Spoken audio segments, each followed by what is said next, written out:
Kita move kepada seterusnya. Pilihan raya PRN Negeri Melaka. Tapi sebelum PRN Negeri Melaka ni, bila betul ke kita akan ada pilihan raya ke kita akan ada darurat ni? Yang mana satu? Kan? So sebelum saya pergi yang itu, saya nak cerita tentang logo dahulu. Now, isu yang sekarang ini yang tak ramai orang tahu, aku nak cerita tak? Kena lagi aku lepas ni. Cerita je lah taklah, dah lala kena sekali kan? Adalah sebenarnya pertikaian tentang penggunaan logo. Kita nak guna logo yang mana? Kita nak guna logo keadilan ke? Kita nak guna logo PH? Atau kita nak logo sendiri? Saya ada tiga choice. Satu, kita guna logo keadilan macam PRU ke-14 yang lalu, di mana semua parti guna logo keadilan, kecuali kat Sarawak DAP tak pakai logo keadilan. Atau kita guna logo PH, di mana semua guna logo PH. Atau yang ketiga, kita guna logo masing-masing. Itu antara perbincangan hangat sedang dibicarakan sekarang ini. Now, saya dah buat kajian hari itu dekat Twitter, dan saya dah buat kajian dekat live saya dekat YouTube dan Facebook. Ada lebih almost 5,000 undian. 90% mengatakan lebih sesuai dan relevan menggunakan logo keadilan.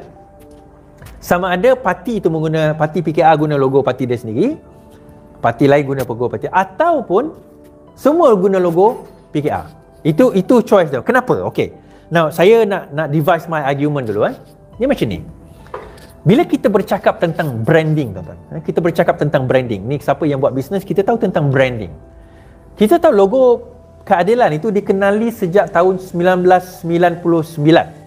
Sejak ditubuhkan. Sejak 1999. Logo Pakatan Harapan diwujudkan pada tahun 2016. Logo Amanah pun diwujudkan 2016. Logo DAP lama dah. Cuma kita kena faham produk dia akan diasosiasikan dengan brand logo dia. Macam contoh kalau kita sebut DAP, walaupun DAP mengatakan dia bukanlah parti bangsa Cina, tetapi suka atau tidak, asosiasi itu ada. Apa orang kata, image branding itu, kalau kita sebut DAP, macam saya kata, kalau saya sebut Colgate, tuan-tuan terbayang apa? Terbayang ubat gigi. Kalau kita sebut Google, terbayang apa? Search engine. Kalau saya sebut DAP, tuan-tuan terbayang apa? Terbayang parti Cina. Walaupun dia bukan parti Cina. Saya clearly kata, DAP bukan parti Cina. Walaupun Chinese dominant. Dia bukan parti Cina, dia multiracial parti. Tetapi, itu saya cakap, majoriti pengundi tak nampak macam tu. Dan kita kena faham kepada sentimen pengundi, bukan sentimen yang kita suka. Macam Stephen R. Covey sebut dalam buku dia, Dale Carnegie, saya ingat one of those. Dia kata, tuan-tuan suka makan cacing tak? Tuan-tuan tak suka makan cacing. Tuan-tuan suka makan apa? Mungkin suka makan pizza, mungkin suka makan badak berendam, mungkin suka makan nasi kerabu. Tapi tuan-tuan letak ke badak berendam dengan nasi kerabu bila nak pancing ikan? Tak kan? Guna cacing juga. Sebab kita bukan tengok apa yang kita suka. Kita kena tengok yang dia nak dipancing tu apa dia suka. Itu branding, itu market, itu bisnes. So kita kena faham persepsi rakyat itu pada apa. Jadi kita kata, aku suka logo PH ni. PH ni logo dia bagus macam ni. Aku suka logo PH. Aku suka. Dan aku ni hanya ada satu vote. Kita kena tengok majoriti rakyat bukan suka, tetapi pandangan diorang, pilihan diorang kepada logo mana. So kita kena pergi ke situ. So logo ini akan menentukan akhirnya daripada segi orang kata apa, daripada segi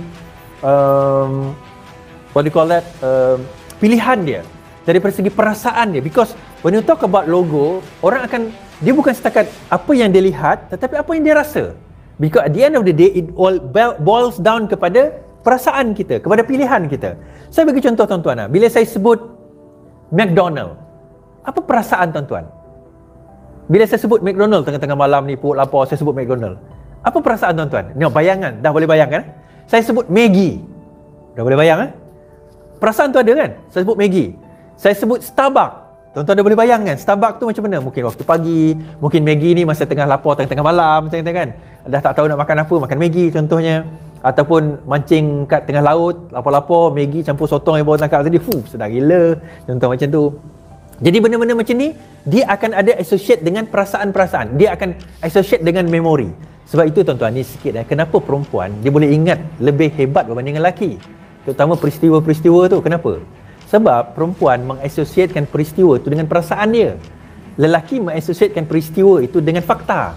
Bila dia tengok kemalangan berlaku, apa kemalangan berlaku? Kemalangan tu berlaku di sekian tempat, di antara sekian dengan sekian, dan ini yang berlaku. Itu lelaki punya cerita. Kalau perempuan, dia punya cerita dengan perasaan. Kesian. Kalau kita tengok tadi, anak dia menangis-nangis, buntun-buntun. Macam mana dengan perasaan anak dia? Macam mana isteri dia? Macam mana? Dia associate dengan tu. Jadi bila sesuatu berlaku pada hubungan pasangan itu, kalau lelaki tu buat silap, perempuan tu akan ingat kerana dia associatekan dengan perasaan dia. Sebab itu dia ingat. Lelaki ni kalau dia associate dengan fakta. Dengan fakta ni biasanya kita akan lupa. Majoriti of the time lupa. Sebab itu dia boleh ingat balik. Ingat tak bang? 15 tahun dulu kali pertama kita dating. Ada. Ada. Abang ingat baju apa abang pakai? Ya Allah, baju aku pakai semalam aku tak ingat. Ni 15 tahun yang lalu kan. Abang pakai baju kuning kan, tak ada bunga-bunga kat situ. Sure, aku tak ingat. Point saya adalah association of produk itu dikaitkan dengan perasaan. Now, let's say kita letak logo PH. Tuan-tuan bayangkan apa? Now, kita letak logo PKR. Tuan-tuan bayangkan apa? So, associatekan benda tu dengan perasaan. Ini baru tuan-tuan. Bayangkan kalau tuan-tuan, bayangkan dengan pengundi luar yang dah biasa dengan kita. Mungkin tuan-tuan duduk di bandar, kata contoh, ataupun suburban. Atau mungkin income tuan-tuan lebih daripada 5,000 ke atas contohnya. Mungkin you are M40 punya and above punya kind of a group. Kita kena bayangkan B40. Dia punya perasaan macam mana. Now all this branding ni adalah hasil daripada bertahun-tahun kita hasilkan brand kita. Kita hasilkan brand kita bertahun-tahun, apa dia punya kesan yang kita bawa kepada brand tersebut, dan akhirnya menghasilkan perasaan orang terhadap parti tersebut. Ataupun apa-apa yang kita nak put forward lah. Bila kita sebut contohnya sekarang ini, kita sebut UMNO. Tuan-tuan terbayang apa? Ini saya sebut bukan orang parti. Tuan-tuan terbayang. Bila kita sebut PAS, tuan-tuan terbayang apa? Bila kita sebut macam contohnya Pejuang, tuan-tuan terbayang apa? Bukan terbayang orang, tapi maksudnya perasaan tu perasaan apa? Suka, meluat, benci, gembira. Apa perasaan yang diasosiatkan dengan produk-produk yang saya sebut tadi? Jadi itu antara kenapa logo ini adalah satu perkara yang sangat penting. Saya tahu tuan-tuan, saya nak bagi tahu, majoriti pengundi dia tak tahu pun siapa yang dia undi. Tapi dia tahu logo apa yang dia undi. Saya ulang balik. Majoriti pengundi tak tahu siapa yang dia undi. Tapi dia tahu logo apa yang dia undi. Sebab apa? Orang yang bertanding tu berubah setiap 5 tahun. Tapi logo tak berubah. Orang yang bertanding, nama dia berubah. Mungkin yang ni Ahmad bin Kasim. Mungkin yang akan datang ni Jamilah binti Mahmud. Akan datang lagi Jamal bin Abdullah. Nama tu akan sentiasa berubah. Tetapi parti logo tu tetap sama. Sebab kata mak saya, dia kata parti logo mata lebam. Itu je dia nak cari. Parti logo mata lebam dengan parti bulan. Dia dua tu. Dia kata, kenapa parti bulan dengan parti logo mata lebam ni bertanding lawan pula kali ni, dia kata kan. Kalau macam ni aku undi BN je lah, dia kata kan. Contoh lah macam tu kan. Tapi dia tak undi BN, saya tahu. My point is, kita kata logo tu adalah asosiasi kepada apa pengalaman kita hadapi. Contoh tuan-tuan dengar lagu lah. Na na na na na na na na na na na na na na na na na na. Tuan-tuan associatekan melodi tadi dengan apa? Dengan kegembiraan, dengan cuti, dengan perayaan. Faham betul tak? So benda-benda macam ni ada association. Padahal lagu tu lagu apa je? Lagu Sudirman suruh kita balik kampung. Lagu kan? Tapi disebabkan benda tu kita dah main daripada kecil, daripada hari raya, puasa, puasa tak ada, hari raya lah, puasa main daripada kecil. So bila setiap kali kita balik, kita dengar associate. Yang ni Pavlov punya teori kan, yang anjing tu kan, bila bunyi loceng, dia pun datang, ada makanan. Bunyi loceng, datang ada makanan. So dia associatekan loceng, ada makanan, air liur. So sekali bunyi loceng, dia datang, makanan tak ada, tetapi tetap beliau, kerana dia associatekan loceng tadi dengan apa orang kata makanan.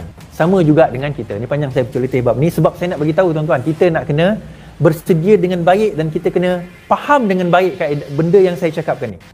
Kita kena faham dengan baik. Ini bukan sentimen maksudnya kau benci lah PH. No. Ini bukan salah sentimen benci tak benci tuan-tuan. Kita nak masuk F1. Saya ada kereta kancil dengan kereta F1. Memanglah kereta kancil tu bersama dengan saya daripada first day saya dapat lesen, contoh. Tapi kita nak bertanding F1. walaupun saya mencintai kereta kancil tu, tapi kita kena faham permainan kita adalah pertandingan F1. Dia bukan masalah cinta, sayang. Bukan. Dia masalah strategi pertandingan. Kita ada tim bola. Kampung Semariang, kampung saya. Tiba-tiba saya import pemain, saya pinjam pemain tu Ronaldo C7 kan. Ronaldo tiba-tiba nak datang main tim saya. Takkan saya nak tolak Ronaldo? Memang saya tahu dia hebat main. Contoh. So walaupun Ronaldo dengan Mat Hassan ni memang adik kepada jiran makcik saya. Tapi sebab Ronaldo ke Mat Hassan? Kita nak menang game ke kita nak puaskan hati makcik kepada jiran pakcik saya? Yang mana satu? So kita kena pilih strategi. Okey, poin saya tutup dengan arti kata pilihan raya kali ini kita kena bijak dah menentukan. Kita dah kena tahu. Okey, mungkin 2-3 kali pilihan raya akan datang, mungkin kita boleh gunakan logo PH kalau kita perkenalkan dengan betul. Tapi saya tak nampak lagi sebenarnya, to be honest, usaha kita nak memperkenalkan logo PH dalam pilihan raya yang dalam sebelum-sebelum ni lah. Saya tak nampak. Minta maaf saya kata. Saya tak nampak. Saya sebagai orang biasa, saya tak nampak. Okey. Last kali poin saya berkenaan dengan Melaka. So adakah darurat akan dilaksanakan di Melaka dan memberi ruang kepada penundaan pilihan raya. Semalam ada saya berbincang dengan seorang kawan saya, dia kata dia orang takkan buat darurat. Kenapa? Sebab dia boleh challenge kat mahkamah. Saya malah nak argue dengan dia, tapi darurat tak boleh di-challenge di mahkamah. Artikel 150 sub 8 memberikan kuasa kepada Yang di-Pertuan Agong untuk mengadakan darurat di mana saja dalam keadaan apa saja tanpa boleh dipersoalkan oleh mahkamah. So kalau Agong nak buat esok hari, no problem. Not a problem.